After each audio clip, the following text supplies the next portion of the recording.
Akan tebak sendiri ya. Dan tapi silakan. untuk semua bapak-bapak, ibu-ibu, adik-adik, kita bakal melihat di mana drafting phase di map Dangerous Grass. Apakah ada sesuatu yang berbeda dari Navi atau RRQ yang kali ini benar-benar memberikan sesuatu yang menarik di match kedua hari pertama pembuka. Ya, harusnya seru match up jungle-nya sih. Kalau ngelihat Underu kayak nggak bisa move on dengan Hayanya yang berani pakai Sky Piercer. Iya, kayak Sky Pierce ya. Iya, itu mungkin sekarang udah ketinggalan ya metanya ya. Kalau ngomongin Iya, soal- jujur untuk spesifik ke Hayabusanya mungkin bisa sulit. tapi kayak susah banget untuk Terus sekarang. kondisinya banyak banget. Kondisinya banyak banget karena kan balik lagi match up-nya ada Suyol, Yomort yang early-nya kayak lebih superior. Yang bikin lebih berat lagi adalah ketika fighternya berubah shifting menjadi fight di gold lane. Ya, Iya, bisa. Fighter gold lane, jadi Emblem-emblemnya. Hayabusa itu jadi berat untuk ngelakuin geng-geng early. Bener, jatuhnya jadi farming doang mendingan sekalian disansin kan. Benar. Dan kita tahu sendiri kan Hayabusa dengan pedangnya kalau mukulin kudanya Leomord juga jatuhnya cuma mukulin besi kudanya doang. Bener, di Shadow Kill Leomord gak kenapa-kenapa. Gak kenapa-napa. Nah, kuda besi doang yang pukulinnya. Suara Ben. Oke, Marcel berani sekali untuk ngambil di awal. Oh, tapi harusnya cocok emang sama Afro. Ya, Karena Afro udah menunjukkan season lalu dia bermain Khalid itu luar biasa. Dan sebagai rookie, inget ya season lalu dia rookie loh. Dia bisa ngimbangin Andoryu Ukir. Iya, yang memang udah punya pengalaman ya. sampai Iya. ke MSC loh Andorio. Bisa. Makanya. Dan untuk Super Ken ada history juga di runner up. Superdan. Superdan. MDLPH. Wait. Superdan. Superdan. Nah, dari Omega Nose 3-4 juara di MDLPH juga, runner up di MDLPH dan sekarang dia harus buktiin langsung ke MPL. Berarti regenerasinya ya di sana masih memang MDL, Iya. tapi kesini langsung naik MPL. Ya, karena kan mungkin proyeksinya banyak yang dulu bilang kan, Pape, bawa Verts dong Pape, karena Verts itu juga kan RRQ Kaito. Ya. Tapi ya sekali lagi, ya kita tahu sendiri dengan bagaimana pengalamannya Dan yang aku dengar dia lebih ke leadernya, Oke. dia In-game akan leader. mimpin. Iya. Vokal Mungkin ya? Dia bakal jadi in-game leadernya nanti di dalam kompsnya mereka. Bisa. Tapi kalau ngelihat yang ini bisa dibilang rookie berarti ya, di PH pun rookie kan. Iya. Ya, gue gak kaget sih ketika pernah ada namanya Kin datang dan menggemparkan semuanya. Dan EXP juga. EXP juga, jadi gue Superdan ini gue udah gak kaget kalau tiba-tiba dia perform Tampil. banget. Iya, itu dia. Tapi yang cukup menarik adalah kalau kita melihat Leomord dan Harit ini 3 pick dari Navi. Bener-bener kuat banget. Tapi langsung dijawab dengan adanya Cetian. Wow. Dengan tujuan dia pengen menangin rotasi early game-nya. Karena kali Cetian ini juga jujur untuk urusan clear wave, dia superior banget. Untuk urusan poke damage dia juga kuat. Tambah lagi bukan hanya itu, rotasi yang dilakukan oleh Khalid dan juga nantinya sama siapapun itu, ini akan sangat dibantu sama Setian. Ya. Posisinya di mana atau ada ganking kah? Ditambah lagi ngomongin ke arah Marcel yang dia juga punya power of detection di arah ambush. Jadi nggak terlalu kalah gitu, Lim. Iya. Enak ya, sebenarnya bisa dikombo kan. Kayak Golden Hour-nya tuh bisa langsung ditutup nantinya dengan Fury of the Phoenix. Iya. Tapi Alice mereka band sendiri ya. Gue berpikir mereka tuh ada potensi untuk pakai Alice loh. Mungkin ada beberapa pertimbangan ya. Dan lagi ada yang dicek. Ji, bentar. Dicek dulu, detak jantung Kingdomnya lagi aman kan? Atau deg-degan mungkin? Bisa. First match. First match soalnya. Iya, hype-nya juga dapat ya. Benar. Apalagi kan tadi Coach Casey udah mention kan 4 bulan loh. Iya. Ini berarti apakah udah kembali vibes panggungnya? Karena kan lumayan panjang kita kemarin liburnya kan. Tapi jatuhnya ya lomba aja gak sih? Siapa yang lebih cepat adaptasi jatuhnya kan? Harusnya siapa yang lebih cepat dapetin formulanya Ya. untuk bisa bertahan di regular season dulu baru menuju ke babak playoff. Tapi ada Harley. Dan Esme. Esmeralda juga ditutup. Menandakan kalau misalkan Uranusnya nggak bakal terganggu ya. Nggak mau ya kan diganggu, nggak mau di slow motion. Karena possibility-nya ini udah bisa di arah jungle untuk Uranus tersebut. Wah, tapi tidak melupakan juga bagaimana Super Toy yang selalu muncul dengan Hero Marksman dan sekarang kembali lagi muncul dengan Obsidia. Pas banget lagi. Pas banget lagi emang momentumnya karena kita tahu sendiri Marksman sekarang lagi jadi pilihan banget. Tapi ingat, lawannya juga CV. CV, baru main lawan. Ketika di Bigetron, season 12 dia gendong banget dengan Bruno-nya. Loh, dari Dinavi juga udah gendong banget ya. Signature kan soalnya. Iya, dia pegangan juga memang. Dan gua sukanya sama CV ya, bisa dibilang dia pure marksman juga Pure loh. player marksman, Dia betul pure banget. player marksman juga. Gue suka dia ego play sih. Gue suka ego playnya. Karena kadang memang perlu kan, emang harus tega dikit lah. Tega dikit, walaupun ya di sini dia dikasihnya Harit ya, tapi Faramis ternyata menjadi jawabannya. Untuk melakukan big fight play. Dan sekarang ada lapu-lapu juga Big untuk bisa fight. menahan depan. Big fight sustain. Dia lawan Opsi dia pakai Faramis berarti. Iya, tapi jangan lupa ya, karena emang Faramis kita tahu sendiri kemarin itu ada sedikit adjustment, di mana ultimate-nya nanti di level 12 akan sangat-sangat luar biasa, membantu sekali kalau misalkan punya 40% cooldown reduction juga semakin lebih sering, itu Benar. sekitaran 34 detikan. Jadi bagus banget untuk penggunaan dari Faramis sekarang. Dan semenjak yang udah nggak pakai cast time lagi tuh enak banget. Iya, Cepat banget. jadi dia nggak perlu combo pakai ini kan, pakai skill shot kayak harus 1-3, enggak. Nggak usah, Nether langsung Realm-nya aja. udah bisa langsung di cast juga. Iya, itu lebih enak, lebih instan juga kan. Jadi nggak ada animasi kayak tongkatnya diangkat dulu. Hah? Nah, itu nggak ada. Langsung nyala dia kan. Nether Realm langsung nyala dan Fredrin. Wow, dua banget. Wow, lagi-lagi ke single carry menuju ke arah Super Toy kali ini. Oh, itu suntikan, pantesan temanya itu, Be. Dokter. Temanya. Tapi ini dia, match kedua. Tapi bukan masalah tentang match kedua, tapi tentang adu strategi. Di match kedua kali ini benar-benar mengerikan. Dan ingat, mereka harus mengambil poin dari awal agar mereka tidak terpuruk ketika di akhir dari regular season. Mampukah Navi dengan mastermind baru mereka berhasil mendapatkan poin atau RRQ yang akan kembali ke masa kejayaan mereka? Soebial Arena, mana tepuk tangannya? Let's go to the late after. Oke. Mungkin gua bisa langsung definisikan di sini kaliannya akan damage, Be. Kemungkinan besar ya. Seperti yang tadi udah ada kan. Seperti yang tadi udah kita lihat juga. Ketika ada dua badan sangat-sangat oke untuk kalinya build ke arah damage. Hybrid gak sih? Ya hybrid ya. Jadi Fury Hammer-nya benar-benar dijadiin ke arah Heptasis. Habis itu nanti mungkin dia bakal build ke arah dari si Halberd. Tapi ya seperti biasa early game yang agresif karena Khalid Chettian. Ini dua hero yang dari awal poke damage-nya, clear wave-nya. Ini benar-benar superior banget dan lagi Vimral-Vimralnya. Oke, tapi jangan pernah lupakan Lim telah berstatement ya. Coach itu nggak bisa bikin menang Lim. Bisa membantu untuk Bantu menang bisa. Bikin menang dia yang main emang. Iya itu dia. Kan. Jadi itu agak cukup berat dan emblemnya silakan Profesor Bye Bayu. Kalau dari emblem kita bisa melihat ya, tetap dari idoknya, emblem tank dulu untuk status yang lebih stabil. Tapi yang paling terpenting emang ada trillnya, jadi damage-nya dari awal juga udah berasa harusnya. Ya. Apro hampir aja terkena first blood di depan sana. Ingat damage-nya harus dikalkulasi ya Lim. Ini Cetian lah. Karena Septian dan Khalid clear-nya cepat, rotasinya cepat dan ini dia. Lagi-lagi hanya Navi untuk seorang Kevin yang benar-benar penasaran dengan racikan formula dari sosok Why Not. Ya, karena memang belum kelihatan ya formula yang akan mereka jadiin kan di game kali ini. Tapi so far gue ngeliat metanya nggak jauh ya. Dari match pertama, match kedua. Mungkin kayak surprise ada Harit aja masih keluar. Leomord masih tetap, Khalid masih jadi primadona juga. Dan Marcel nih. Tinggal lihat nanti siapa yang bisa fungsiin Marcel ini lebih efektif. Wah tunggu ya, apalagi rotasi awal gamenya dan di turtle pertama juga kan sulit banget untuk mendapatkan level 4 bagi para roamer. Jadi ya mau nggak mau harus melihat bagaimana junglernya dulu beradu retribution. Wah ini dia. Aduh Retribution di level yang sama tapi lihat di posisi dari Ukir dia masih berada di level 3. Rin sudah berada di level 4 dengan Fury of the Phoenix-nya. Superdan mencoba melakukan zoning out agar Kas tidak masuk lebih dalam lagi. Tapi Apro terlalu dalam tanpa adanya Golden Hour. Flicker for defense sudah dikeluarkan oleh Idok. Super Fury of the Phoenix udah mulai masuk. Tapi Andoryu terlalu sakit untuk bisa diterima damage dan first blood akhirnya di tangan para pasukan dari tim Nave.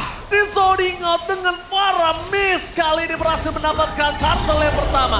What a solid gameplay from Nave. Hadirnya si V di turtle pertama tadi menjadi pembeda. Karena kalau kalian lihat pergerakan dari Super Toy, dia clear mid tadi, dia nggak jauhin. Karena mungkin damage-nya memang nggak cukup juga kan. Ya. Jadi dia nggak mau buang move, B. Masih early game juga dan ingat Faramis. Once dia dapetin level 4-nya, dapetin Nether Realm-nya, dia akan sangat bebas sekali untuk memaksa team fight. Dan untuk memecahkan team fight dari Nether Realm-nya, ini mungkin Rins memang punya Fury of the Phoenix, tapi apakah damage-nya nutup untuk bisa memecahkan Nether Realm tersebut? Aku rasa masih belum harusnya di early game kayak gini. Dan Ukir masih bisa dengan mudah melakukan backup ketika emang Navi-nya lagi kumpul berlima. Cukup menarik Skypers. item pertama. Itu pertama langsung. Gila, mengerikan. Karena mungkin Toy melihat, oke gue gak punya damage, tapi at least kalau gue dapat last hit aja, itu cukup untuk membantu mereka di saat perang netral objektif. Benar. CV-nya. Dia clear bareng. Oh mungkin karena memang tengahnya juga bukan tipikal carry ya. Jadi berbagi gold gak ada masalah. Ya balik lagi ya. Sekarang kan mid lane bisa jadi ada yang utility, ada yang lebih main ke damage, ada yang benar-benar cuma buat bantuin team fight. Dan tipenya sekarang udah jadi lebih fleksibel untuk penggunaan dari area mid lane. Terutama ketika kita tahu Netherrealm ini cooldownnya semakin lebih singkat, jadi ya semakin lebih gampang juga untuk Na'Vi maksain team fight. Dimaksimalin, dimaksimalin terus. War Axe udah jadi juga untuk Ars. Lumayan ya untuk sustain. Tapi kalau untuk kill Uranus kayaknya nggak dulu deh. Susah sih Terlalu ya. susah lah. Karena bisa Contohnya- kabur juga, tahu? Buat trade damage kayaknya. Kepanjangan waktunya Lim. Kalau Ya. Kari Uranus kepanjangan, short skillnya kebanyakan, jadi gak worth it. Nah, untuk menuju ke bottom lane kita lihat Idok memaksa menuju ke arah CV, tapi CV mengeluarkan zaman force. Super Toy nggak mau terlalu terburu-buru karena dia sadar sekalipun di Hana Bone masih ada purify dari seorang CV. Dia tetap akan bisa loncat kiri, ke kanan, depan, ke belakang. Jadi langsung beli Book of Sage ya. Demi bisa berdansa dengan Chrono Dash. Karena cooldownnya kalau nggak pakai Book of Sage masih ada sekitar 0,1 detik. Jadi nggak bisa di spam terus-terusan. Ya. Dan emang harus cari 35% dulu sih untuk di early game seperti ini. Agar Chrono Dash-nya bisa dimaksimalkan. Tapi untuk teamfight Turtle selanjutnya nih. 4 lawan 4 kah? Atau 5 lawan 4 kah? Karena Toy udah jalan duluan kayaknya. Jadi ya setup nggak mungkin dilepas karena RRQ mereka mau jungle tank juga. Harusnya dapat. Ya. Kalau mereka nggak mau rugi. Kalau mereka kehilangan lagi, mereka rugi bandar. Langsung. Dan bisa dibalikin kembali ke ada di depan sana Kars. Pilih after Fadis menuju ke arah seorang Red. Tapi lihat di depan sana Farah bisa gagal dan Golden Hour. Mencoba untuk menyelamatkan para pasukan dari tim RRQ bahkan. Dan di sana para pasukan dari tim Na'Vi mereka ada tim fight yang lagi-lagi diunggulkan tanpa adanya Super Toy. Benar-benar dikasih farming terlebih dahulu. CV selalu join Super Toy. 2 kali tim fight mereka gagal untuk mendapatkan turtle. Jadi para pasukan dari tim RRQ dengan tank junglernya.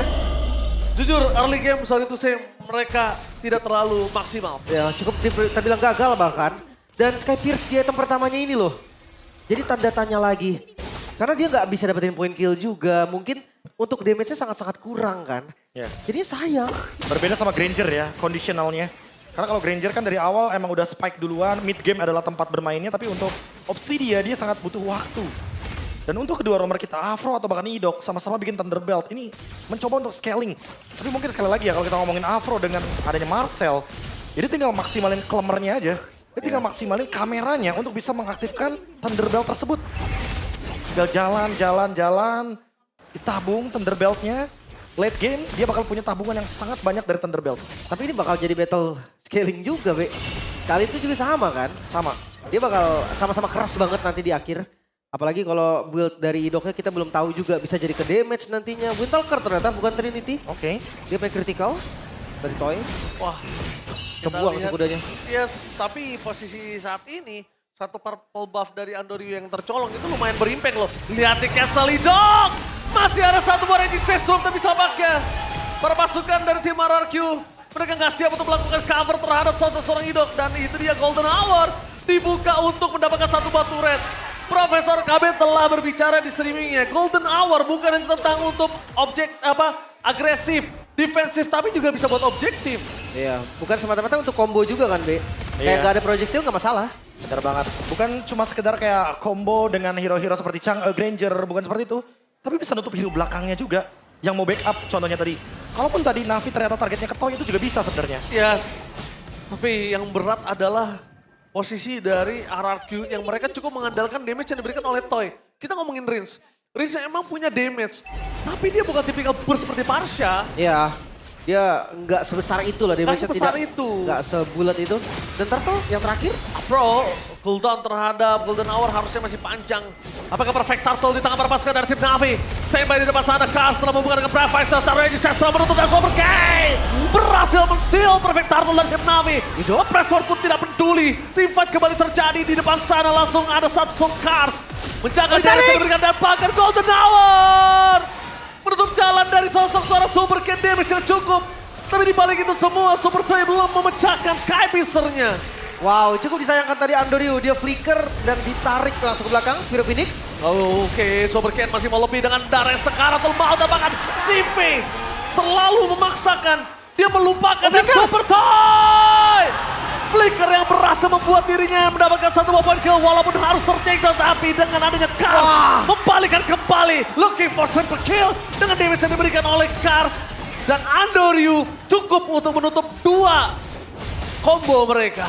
1 point kill untuk 1 stack Skypicer yang akhirnya tumbang juga. 7.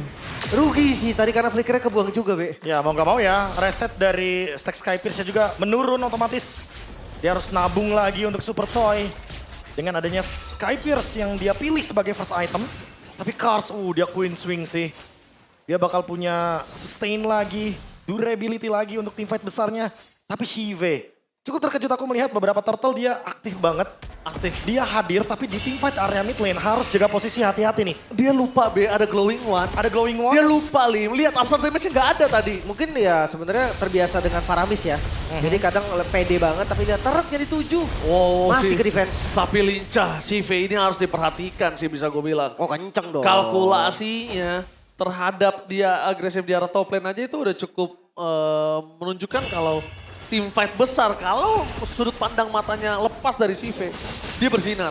Ya apalagi ini tinggal nungguin Holy Crystal aja sih dari Shive. Dan Dia pasti jangan bakal lupa- force team fight terus kan. Jangan lupa kalau pakai Kosis Poldron juga bisa loh. Orang yang attack speed dari Haritnya. Orang yang attack speed dan jangan lupa juga ya untuk anti burst-nya ketika darahnya di bawah 30% itu ada tambahan lagi regen 20%. Walaupun mungkin bisa kedina ya dengan ada glowing one tapi at least bisa bertahan hidup. Cetas. Itu yang penting ya. Nah kan ada cetasnya bisa Gak usah pakai cetas kan ini kamera nih lagi mau moto juga kan. Ini cekrek kalau ini. Cekrek, cekrek. Pakai klemer. Pakai klemer cekrek. gitu. Berseker. Oke. Kalau ngomongin cara berseker, kita tahu dia tidak pakai Trinity, dia pakai damage burst. Dan di depan sana, para pasukan dari tim RRQ, mereka yang di setup. Karena Kars sudah stand by position, Super Toy tidak memiliki flicker. Kali ini udah available, menuju ke arah belakang. Targetnya Super Dan, dan power of retribution Shive! 7 day untuk Navi. Lihat Kars di sana, mencoba untuk mempertahankan diri, tapi nampaknya damage yang terlalu besar dan dibalikan. Dan Pressword nothing. Super King dengan damage yang besar dari Pressword-nya juga nggak berhasil menimbulkan impact apapun. Yap, dengan adanya Ukir juga tadi. Netherrealm yang bisa langsung cover semuanya. Untuk area RRQ, ini sangat-sangat kekurangan. Wah ini no wonder ya untuk teamfight besar semenjak ada Faramis. Apalagi semenjak Cetiannya udah muncul. Otomatis semua alur teamfight berlima pasti Navi pegang kendalinya 5.000 gold plus Lord. Keuntungan yang begitu melimpah 9 banding 2 kill. Ini Oke. ada gap 7 kill yang benar-benar jauh sekali sehingga membuat Super Toy pun nggak bisa untuk memanfaatkan Skypierce-nya. 5.000 gold difference, jangan lupakan hal tersebut. Untuk menuju ke arah Skypiercer yang dimiliki dari Toy ini masih cukup berat. Karena depannya, para pasukan dari tim Navi sadar, damage kita cukup. Kenapa nggak kita makan aja front to back-nya? Ya ditambah lagi Andoryu-nya udah punya Rose Gold ya. Queen Swings Rose Gold, wah dia ini bakal sulit banget untuk di take down. Even mungkin terkena efek CC, terkena apapun serangannya dari RRQ, dia bakal survive seharusnya. Wow, Andoryu. wow di arah bottom lane. Pasif. Pasifnya sudah pecah, tapi lihat si V memaksa memberikan Super King. Speed of the Finish mencoba untuk menyelamatkan Super King, tapi lihat di belakang sana Apres Pompon nanti kembali banget turret. Golden Hour. Ditutup dengan adanya Golden Hour. Hampir memecahkan Super King dan Kars. Kembali XP Laner yang bersinar membuat tim Navi kali ini tidak kehilangan satu member pun. Ukir, save the day for Navi. Gak boleh ada korban. Bahkan Afro pun, roamernya sekalipun gak boleh jadi korban. Sedikit unik memang gak ada cooldown reduction, B. Dari itemnya Ukir. Itu dia. Baru mau menuju yang ketiga nih. Cooldown reduction. Jatuhnya lagi-lagi ya dengan adanya adjustment untuk para mid laner, terutama untuk Faramis. Yang dimana nanti dia akan lebih memaksimalkan Netherrealm. Ternyata dia tetap mau damage. Bors, jatuhnya berarti Navi tahu nih kapan call untuk team fight, kapan call untuk kiting, Yes. kapan call untuk objektif. Karena mereka nggak mau team fight selagi Ukirnya nggak ready untuk Netherrealm. Dan bukan hanya Ukirnya, lihat Afronya itu pasti mastiin dulu poking-pokingnya, lokasinya, skill apa aja yang udah keluar. Supaya Ukir gak sia-sia Netherrealm cepet selesainya, Be. Dan jujur aku suka banget Afro dengan cara dia Golden Hour. Sekali lagi dia bener-bener lebih ke mengancam dibandingkan lebih ke combo ya. Iya, dia ada. Sekali lagi. Gak peduli dia untuk combo. Minimal kalau lu ada yang nyangkut di depan, Golden Hour di belakang, lu gak bisa defense, lu gak bisa following up, Gak bisa backup. gak bisa backup. Ini contohnya kan? Iya ini contohnya. Das, ayo. Udah, turret pecah, siapa yang mau maju ke depan? Gak bisa. Iya ditambah lagi itu mereka punya 2 target tadi kan. Mereka bisa target Idok, mereka bisa target Super Toy. Sehingga ini golden hour yang bikin dilema untuk member RRQ. Mereka pasti bakal bingung ini harus backup Toy dulu atau ngebiarin Idok tumbang. Golden Hour seakan-akan tuh kayak, oh iya kau bukan buat rame-rame, enggak Golden Hour bukan di saat lo rame gue buka. Ya. Tapi tutup target aja langsung kan, collab damage dan sebagainya. Zaman force, udah dibuka nih, commit harusnya. Oh sakit loh.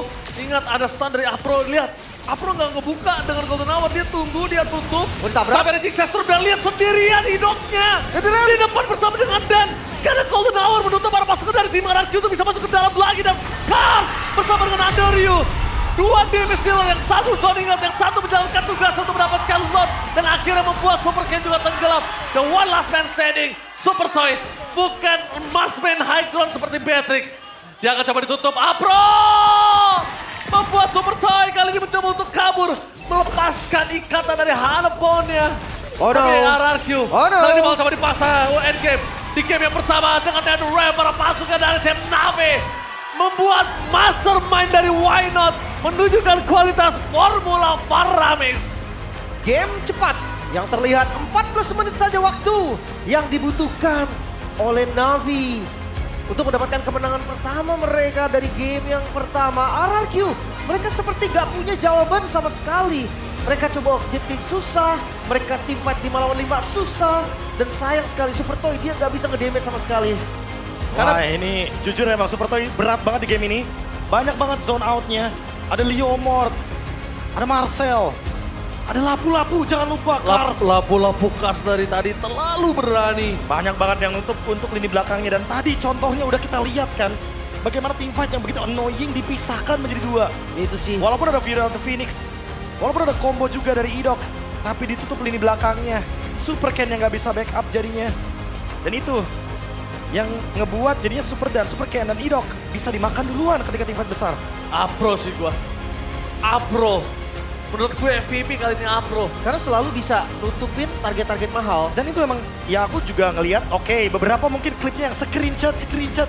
Jadi lihat kombonya proyektil, tapi lihat deh di level tertinggi dari kompetitifnya. Dia pasti nutup backup. Lihat Idok sendiri sama Dan bisa apa? Ya. Gak ada Idok- damage, gak ada damage. Gak apa-apa. Dia memang gak opening. Emang dia gak ngebuka untuk sebagai initiate. Tapi ketika musuhnya initiate, langsung berantakan. Idok loncat, masuk pakai Raging Sestrom, belakangnya ditutup pakai Golden Hour. Iya. Ya. Idoknya udah pakai pasir, mau gimana lagi? Udah nggak bisa. Tapi kalian kalau sadar ya tadi, gak cuma Golden Hour doang.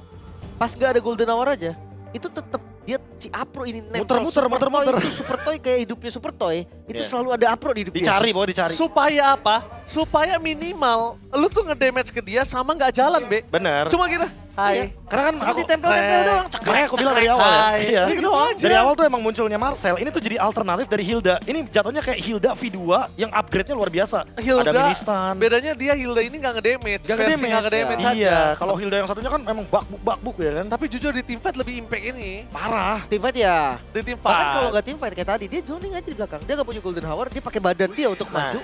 Ya distract Super Toy. Karena balik lagi ya, klemernya ini, kameranya Marcel ini teman-teman, itu kan biasa kita jadi pas cekrek. Nah, dapat Thunderbelt. Wah, itu. Cekrek Itu. Thunderbelt. Jadi Makanya bener pasti banyak tadi stacknya. dan yang sangat merugikan adalah ketika para pasukan dari RRQ secara tidak langsung dipaksa lepaskan Idok di depan sana. Iya. Bisa backup juga. Harus rela gak sih jatuhnya? Karena emang Ikhlasin kalau mau aja. backup, ya kan Leomordnya udah pegang kuda nih. Terus ukirnya udah bukan Netherrealm, ayo. Belakangnya Ngapain? dipoto. Dan Iya. ujung-ujungnya Super Ken akan sendiri. Iya. Makanya tadi kayak Ketinggalan, udah nggak ada lagi yang bisa selamatin. jujurnya nggak ada solusi sama sekali sih tadi untuk team fight 5-5-nya. Karena susah banget Tuh ya. lihat tuh, pose, tempel. Dan inget ya, kita Tempel belum lagi. ngelihat Marcelnya itu nge-trigger foto kepada member dari Na'Vi. Iya. Karena gara-gara ada Netherrealm, gak ada yang bisa ngejawab area of effect yang begitu leluasa ini untuk tim fight berlima. Dipisahin, Be. Oh, lihat Apro lagi ngapain? Nyari Iya. Super Toy. Dan itu dia MVP. Tiba-tiba langsung dengan permainan yang luar biasa. Benar mengetarkan di match yang kedua hari perdana. Please welcome Apro. Definisi gak perlu kokil untuk jadi MVP. 0011. Tapi impactnya itu yang paling mahal. Iya. Cara dia bermain, cara dia menutup untuk lini belakangnya benar-benar tertutup banget. Gak ada damage yang sedikit sedikit pun masuk atau bahkan melukai Shive. Shive tumbang, ini bener-bener karena kesalahan dia sendiri di mid lane loh. Iya. Satu doang dead dia. Offside sekarang. Offside doang, udah sisanya nggak ada sama sekali. Dan ini- Afro. Wah ini bener-bener luar biasa banget. Dengan cara dia golden hour, dengan timing dia untuk menutup lini belakang. Dia menelan damage banyak, dia tahu dia bakal bonyok, tapi sekali lagi harus ada banyak resource skill dari RRQ yang cuma ketelannya tuh sama Afro doang. Iya, dan pengejaran sih udah paling enak ya. Ada Lapu, ada Leo. Wah, untuk kejar-kejar enak banget lah. Ya, teamfight panjangnya luar biasa lah ini. Dan ini lihat, golden hour biar ya nggak ada pencurian untuk lordnya. Sama Karsnya tau nggak? Ditutup. Karsnya kenapa tadi? Dibikin winter gratis. Iya. Lihat gak? Gak bisa dipukulin kan Ketika jadinya. Karsnya bonyok, mau dihantam dia dikasih winter gratis. Dan ini nih, ini dilema nih. Dibikin golden hour di sini, ya kan? Idok sama Super Toy dipisahin. Ini kalau misalkan mau dihajar hero-nya juga bisa kan? Jadi Super Toy dan Idok mau nggak mau harus mundur. Iya. Jaga jarak jadinya. Pokoknya selalu tentang, ini bener-bener agak cukup mengerikan dengan adanya dipisahin semua team fight ya. Emang kayak gitu kan gameplaynya, yang betul dan benarnya. Iya. Iya. 0011 bukan 016-0 gitu. Iya, Wah, iya. 016-0. Bahaya. Banyak deadnya dong. Iya. Karena pakai Afro itu, Be, itu tricky loh, Be. Pakai Marcel. Pakai sorry, jago deh. Langsung dijadiin pro Iya, namanya. jadi Be. Afro, Sabar dong. beda. Pakai Marcel itu tricky, Be. Hero mukul kagak bisa. Iya. Kalau tebel juga kagak. Nah, tapi ini menarik sih. Kalau kita ambil referensi dari MPL Filipin, itu 5 pick ya, di 4 orang berarti, 3-nya gagal. Dan 2-nya berhasil cuma di 1 orang Nova. Kebalikannya di MPL ID, ini pick Marcel, berhasil semua Lim kayaknya. Mungkin baru hari pertama, kita lihat lagi nanti. Oke, kan. boleh banget. Sampelnya masih kurang banyak nih. Semua Setuju. tim juga belum dapat, tapi emang rata-rata pick Orben gue rasa sih. Pick Orben sih, Si Marcel ini nggak boleh lepas sembarangan. pertimbangannya banyak ya soalnya kan. Iya, Apalagi ministan-ministan ini kan ngeganggu banget. Dan emblemnya juga emblem support, jangan lupa. 3 lari bos, Nggak lari, hybrid Ya. terus pokoknya. hybrid dan hybrid. Karena emang dia punya Oracle biasanya, Iya, dan juga punya foto. Thunderbelt. Thunderbelt udah pasti itu item wajibnya dia, itu Iya. item signaturnya dia banget. Item pertama, Itu. Bahasa ininya core item deh. Loh kan itu Thunderbelt itu kan kayak sabuk kan. Sabuknya bisa ditaruh di pinggang sama ditaruh di leher buat klemer. Buat fotonya kan biasanya kan pakai ini. Mulai Ji. Sabuk. Ji, Nah, teori gitu. teorinya mulai Ji. Mulai. teori bapak anak dua. Teori Bogor ya Enggak. udah dikeluarin lagi Ji. Jadi bang kenapa Thunderbelt, sih Ji. kok Afro ini harus banget bikin Thunderbelt? Kok Marcel emang harus Thunderbelt ya? Biar ikat pinggangnya kenceng nggak kedodoran. Iya, Benar. biar kan dia lari terus tuh ya kan. Mulai teorinya Enggak, keluar. bener. Jadi emang gampang trigger buat Thunderbeltnya. Pasif, Trigger pasif. pasifnya jadi kalian nabung Thunderbelt itu lebih gampang. Gue ya. penasaran berapa stacknya tadi ya? Harusnya lumayan tau. Udah tinggi itu, orang dia aktif banget. Biasanya tuh rata-rata kalau aktif kayak gitu ya, itu di menit 15-an tuh udah 40-an harusnya. Tapi Wah, Rich keras banget Guy tuh. tentunya Bisa masih berada di tangan dari Ando Ryu sebagai orang terkaya Baitodak. Wah parah ya. Karena disusul juga dengan The Carry yang punya damage tertinggi. Karena sekali lagi teman-teman, kita udah melihat dari awal Navi menunjukkan draft yang sangat-sangat bisa dibilang classy banget. Ya. Yang pertama, duo midnya itu hero cover semua. Tapi mainnya agresif. Ini kayak kontradiktif kan. Biasanya kalau emang hero-nya cover, pasti ya udah mainnya lebih ke BKBK. react, Yes,